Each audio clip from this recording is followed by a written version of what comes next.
Karibu tena mtazamaji wa Big Talent TZ kwenye channel yako hii kuendelea kupata dondoo za teknolojia, masuala ya applications, YouTube pamoja na masuala ya kuedit, kufahamu pia maelekezo mbalimbali ya mitandao ya kijamii pamoja na maelekezo ya PC.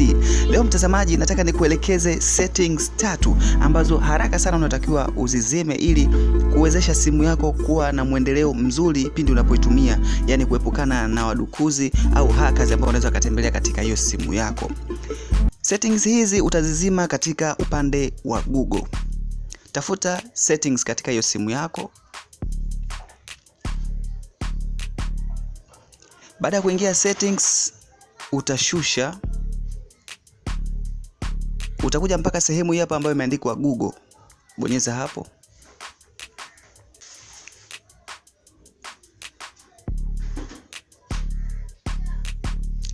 Baada ya kuingia Google, utaona hapa katika hizi settings hapa kuna recommendation kisha kuna all service. Bonyeza sehemu ya all service. Settings ya kwanza ambayo unatakiwa uizime au turn off, ingia katika sehemu ambayo imeandikwa devices hapo, bonyeza. Settings hii ya devices, sehemu ambayo imeandikwa scan for nearby devices, pindi ambapo utakuwa umeiruhusu ni pale ambapo unataka kushare files katika mtandao mwingine au simu nyingine. Lakini mbali na hapo, kama haushare file au haufanyi chochote, basi unatakiwa uitane off hii sehemu, kwa sababu inaweza ika send bugs au kureceive bugs kutoka katika nearby devices. Sehemu ya pili utaback, kisha utashuka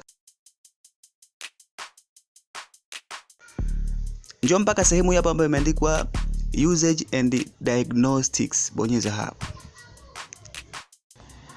Hii sehemu kwa sasa hivi ipo on. Sehemu hii wakati mwingine inaweza ikachukua taarifa zako kupeleka katika watengenezaji wa hizo device. Kwa hiyo unaweza ukatane off hapa ili kuzuia taarifa zako pamoja na shughuli ambazo unazifanya katika upande wa Google zisiwe zinatumwa katika sehemu ambayo imetengeneza hizi device. Kwa hiyo utabaki hapa. Tutakuja katika sehemu ya tatu ambayo unatakiwa uitane off katika upande huu wa Google. Utashusha. Utakuja mpaka sehemu hapa ambayo imeandikwa phone number sharing. Bonyeza hapa. Kwa sasa hivi ipo on. Inakwambia sehemu hii inapokuwa on, ukiingia katika third party applications, yani zile applications ambazo huwa wakati mwingine zinakudai uingize namba zako za simu, basi automatically namba yako ya simu inakaa moja kwa moja katika ile sehemu ya box. Yani itakuwa inaleta namba yako ya simu ambayo umejiunga katika Google, itakuwa inaonekana pale directly.